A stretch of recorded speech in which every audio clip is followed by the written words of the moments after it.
Bonjour Alformien et bienvenue pour cette nouvelle leçon sur le routage où nous allons voir l'ICMP et le contrôle de l'état du lien. Dans la leçon précédente, je vous avais expliqué brièvement ce qu'était l'ICMP. ICMP c'est Equal Cost Multiple Path. Donc, l'ICMP c'est en gros lorsque on est dans une situation où nous disposons de plusieurs routes, donc des plus, avec vers la même destination. Vers la même destination, ça veut dire que, en gros, le paquet a plusieurs choix euh, de chemin pour aller vers cette destination. Et pourquoi? Parce que tout simplement, cette route-là contient non seulement la même destination, mais aussi la même distance.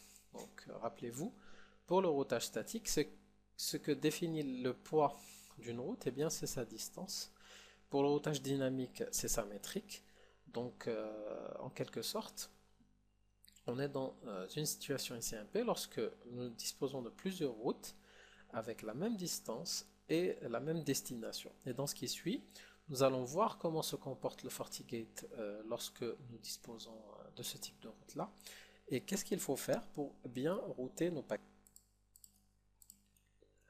Dans ce qui suit, nous allons voir qu'est-ce que l'Equal Cost Multiple Path, l'ICMP, et puis comment contrôler l'état des liens. Le contrôle de l'état des liens est un élément très important lorsqu'on souhaite faire du failover de liens. Donc si jamais euh, un des deux ou plus liens tombe en panne, eh bien le FortiGate ne le saura pas si nous ne mettrons pas en place un contrôle de l'état des liens. Donc nous allons voir un peu plus tard dans cette leçon comment y parvenir.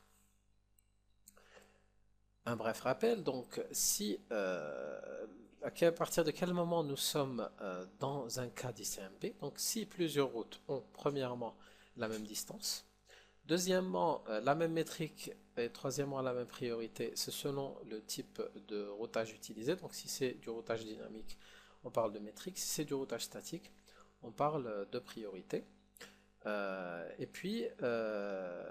Et quatrièmement, sont des routes soit statiques, soit OSPF, soit BGP. Donc, c'est ces conditions-là qui vont nous permettre de dire si nous sommes dans un cas ICMP. Et bien évidemment, ce n'est pas dit ici, mais c'est considéré comme acquis. Les plusieurs routes ont la même destination. Chose très très importante pour parler du mode ICMP. Donc si plusieurs routes avec bien évidemment la même destination, ont la même distance, la même priorité ou métrique, et sont soit des routes statiques, pardon, ou bien OSPF ou bien OBGP, alors là, nous pouvons dire que nous sommes dans un cas ICMP et le FortiGate va distribuer les paquets via les routes ICMP. Comment ça se passe? Qu'est-ce que ça veut dire lorsqu'on est en mode ICMP? Le FortiGate est capable de traiter les paquets en mode ICMP selon quatre méthodes. Donc, si vous êtes en ICMP, eh bien, vous pouvez choisir entre ces quatre méthodes de distribution de paquets entre vos routes ICMP. Je vais d'abord commencer par les décrire, ensuite je vous montre comment les mettre en place sur le boîtier FortiGate. Donc, la première méthode d'ICMP qui est la méthode par défaut implémentée sur le FortiGate, eh bien, c'est IP Source Based, donc basé sur l'IP source. Comment ça se comporte? Les sessions à partir de la même adresse IP source vont utiliser la même route. Ça veut dire quoi? Ça veut dire que lorsqu'un paquet arrive sur le boîtier FortiGate, eh bien, le FortiGate va envoyer ce paquet-là à la première route disponible. Donc, comme les deux ont la même route, enfin la même destination et la même distance, eh bien, ils vont en choisir une, la première. Ensuite, un deuxième paquet qui appartient à une autre adresse IP dans le réseau va arriver sur le FortiGate, eh bien, il va automatiquement le router vers la deuxième route. Et chaque adresse IP source va toujours sortir par la même route. Et puis, les paquets suivants qui arrivent d'autres adresses IP, eh bien, il va les distribuer de façon, en quelque sorte, round robin entre les deux liens Internet. Donc, une distribution équitable Si par exemple vous avez une centaine de postes clients avec deux connexions Internet, au final vous allez arriver à 50% d'utilisation pour chaque connexion Internet. Donc 50 vont sortir par le premier lien et 50 vont sortir par le deuxième lien lorsqu'on est en mode IP source based, qui est le mode par défaut. Vous pouvez également changer de mode et opter pour le partage de charge basé sur le poids, donc appelé communément Weighted Load Balance. Lorsque vous spécifiez la méthode DCMP à Weighted Load Balance, eh bien, les sessions sont distribuées sur la base du poids de chaque interface. Et ce poids-là, ce sera à vous de le définir.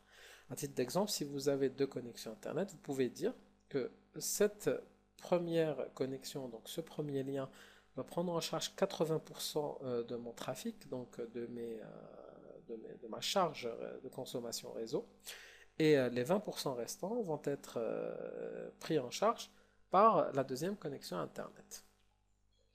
Vous pouvez également choisir une troisième méthode ICMP qui s'appelle débordement ou bien en anglais spillover. Et comment ça se comporte? Donc utilise une seule route et puis jusqu'à atteinte d'un seuil de débordement. Si le seuil de débordement est atteint, eh bien le FortiGate va basculer vers la seconde route. Ça veut dire quoi? Ça veut dire que vous allez spécifier pour votre connexion Internet, donc pour votre interface qui utilise votre connexion Internet, un certain débit à ne pas descendre en dessous. Donc, si le débit descend en dessous du seuil que vous aurez paramétré sur votre interface, eh bien, le FortiGate va router les paquets vers la seconde liaison. Enfin, donc, une nouvelle méthode ICMP qui a été implémentée sur la version 5.2, eh bien, c'est IP source, IP destination. Comment ça se comporte? Eh bien, les sessions avec la même paire d'IP source et destination vont toujours utiliser la même route. Donc, une session qui est ouverte par une adresse IP source à une destination donnée, tant que cette paire-là sera la même, donc tant que cette source-là utilisera toujours la destination, eh bien, elle passera toujours par le même chemin. Et cela de façon automatique. Il suffit tout simplement dans les méthodes ICMP, cocher ici Source Destination IP Based. Donc comment configurer tout ça? Je vous montre directement sur l'équipement. Je vais d'abord m'authentifier sur ma machine. Ensuite m'authentifier sur mon FortiGate. Oups, je refais.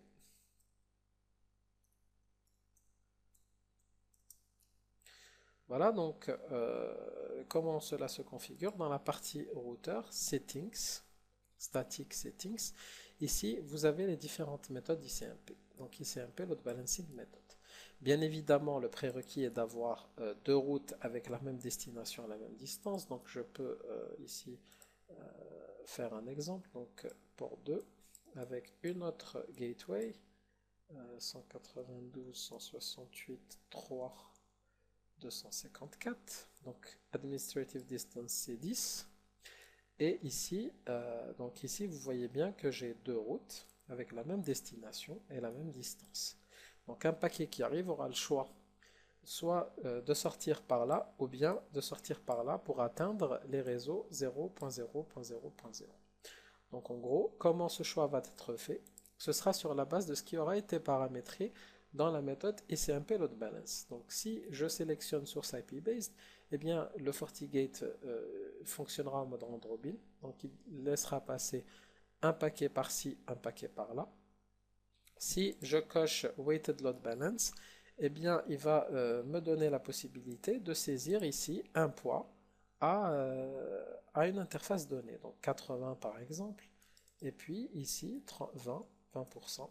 Donc du coup, il privilégiera toujours le lien port 1 pour ensuite passer vers le lien port 3.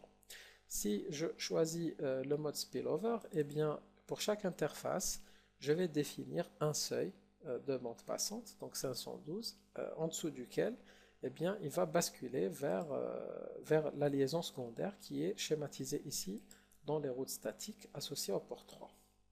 Enfin, donc, Source IP Destination, eh bien, il gérera Source Destination IP Based, il gérera tout simplement de façon automatique chaque IP source vers une destination donnée transitera toujours par la même route. Et donc je vous rappelle que par défaut, la méthode utilisée est source IP based. Alors, equal cost multiple path, schématiquement, donc ici dans l'exemple, nous avons deux routes vers la même distance, donc vers la même destination, pardon, et qui comportent la même distance, donc 1 et 1 2. 1 et 1 2, pour rappel, ont la même destination, la même distance et les mêmes priorités. Donc, en gros, ce qui va se passer, c'est que ce sera, selon la méthode ICMP, le partage de charge entre les deux liens va être opéré. Donc, si un lien tombe, donc si par exemple le 1 est déconnecté physiquement, eh bien, toutes les routes qui sont associées à l'interface 1 vont tomber de façon temporaire jusqu'à reprise du lien. Donc, tant que le lien ne sera pas repris, tous les paquets seront plutôt routés vers le 1-2. Donc lorsque les deux routes sont up, lorsque les deux liens sont connectés et que vous ne souhaitez pas faire de load balancing de liens, eh bien il suffit tout simplement de jouer sur ce qu'on appelle la priorité des routes. Donc en mode priorité, tout simplement dans les paramètres avancés de la route statique, vous pouvez spécifier une priorité donnée pour une route donnée et le chiffre inférieur va faire correspondre la route la plus prioritaire. Donc si vous souhaitez qu'une route soit prioritaire, vous lui donnez une priorité inférieure par rapport à l'autre, donc à la seconde route. Ce qui va se passer dans ce cas-là, eh bien, les deux routes seront quand même visibles dans la table de routage, ce qui n'est pas le cas lorsqu'il s'agit d'une coupure physique du lien. Donc, donc, tant que les deux routes ont un lien up et la même distance, elles seront visibles sur la table de routage. Par contre, le cheminement du routage, donc l'envoi des paquets, se fera toujours sur la route qui contient la priorité la moins élevée. Donc ensuite, un paramètre très important pour le routage et pour le load balancing, c'est le contrôle de l'état du lien. Rappelez-vous, donc je vous ai dit au début de cette leçon, comment le FortiGate va savoir par quel moyen il va router les paquets. Eh bien, il va falloir que que nous spécifions un contrôle de l'état des liens. En gros, euh, si deux routes sont connectées à deux liens physiques, si un des deux liens physiques est coupé physiquement, donc si en quelque sorte un débranchement de câble, eh bien automatiquement la route va disparaître, les routes associées à cette interface vont disparaître de la table de routage. Par contre, si le lien physique est toujours up, mais qu'il n'y a plus Internet par exemple, donc pas de réponse réseau derrière, eh bien les routes seront toujours paramétrées, sauf si vous mettez en place ce qu'on appelle le Dead Peer Detection, donc, ou bien le contrôle de l'état des. En gros, le contrôle de l'état du lien va envoyer périodiquement des paquets de sondes, généralement c'est des pics, à un serveur via une passerelle. Si le FortiGate ne reçoit pas de réponse durant le temps imparti au seuil de basculement, nous allons le voir après, donc il suffit de paramétrer un ensemble d'éléments qui vont nous identifier à partir de quel moment nous allons dire que ce lien est down. Une ou deux des actions suivantes sont prises. Donc, soit toutes les routes utilisant la passerelle sont supprimées de la table de routage, en gros, c'est ce qui est fait. Et puis, ce qui est fait ensuite, c'est l'interface du FortiGate est mise à down. Donc, il va tout simplement couper l'ensemble de l'interface associée. Si des routes secondaires sont disponibles, le FortiGate les charge et les utilise à la place de la route principale. En gros, c'est le basculement du routage. Les routes secondaires, c'est quoi? C'est les routes vers la même destination qui utilisent un autre lien physique. Donc, dans le cas de si les distances sont différentes, par exemple. Comment configurer l'état des liens? Eh bien, c'est tout simple. On va le faire directement sur le boîtier. Il va falloir que je pense à augmenter mon timeout de session admin. Je vais le faire rapidement ici, donc settings, et puis j'augmente à 40 minutes. Donc détail, sortir d'ici. Je m'authentifie de nouveau, je ne m'occupe pas de ça pour le moment.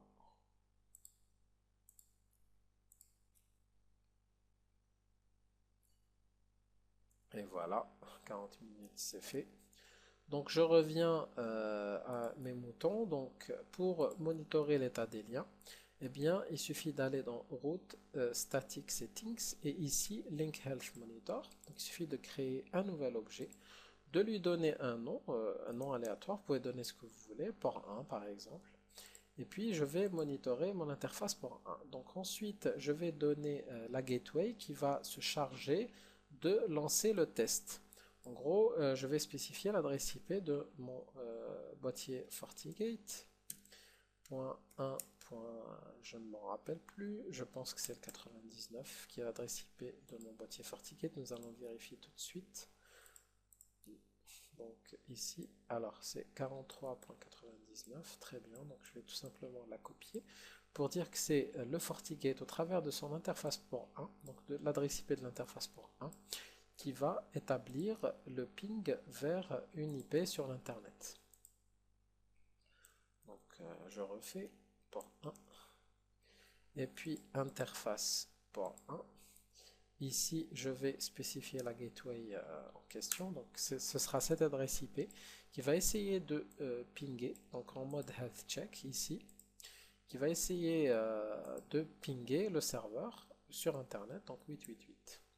En gros, ici, nous avons deux paramètres essentiels, c'est failure threshold et recovery, probe interval et failure threshold. Donc, chaque 5 secondes, il va essayer d'établir 5 pings pour voir, pour vérifier que le 888 répond bien. Donc si au bout de 5 tentatives de 5 secondes, le lien, donc le ping vers 888 n'est toujours pas disponible, eh bien il va tout simplement couper l'interface port 1. Je fais OK, donc à ce moment-là, j'aurai monitoré mon interface port 1 sur l'adresse IP 8888 selon les intervalles que vous avez pu voir ici. En gros, le contrôle de l'état des liens est utile tout simplement pour dire que tel lien n'est plus disponible. Donc si vous ne faites pas ça et qu'il n'y a pas de coupure physique du lien, eh bien la route sera toujours up dans la table de routage. Ici, elle sera toujours visible. Et donc votre routeur ne sera jamais coupé. Donc, en l'occurrence ici, j'ai toujours mon lien. Voilà, nous sommes arrivés à la fin de cette seconde leçon pour le chapitre routage, où nous avons pu voir l'utilité du contrôle de l'état du lien. Nous avons fini par ça. Et puis nous avons expliqué en premier ce qu'étaient que les routes de type ECMP, donc Equal Cost Multiple Path. J'espère que ça a été bénéfique et je vous dis à très très vite pour la prochaine leçon. Merci de votre attention.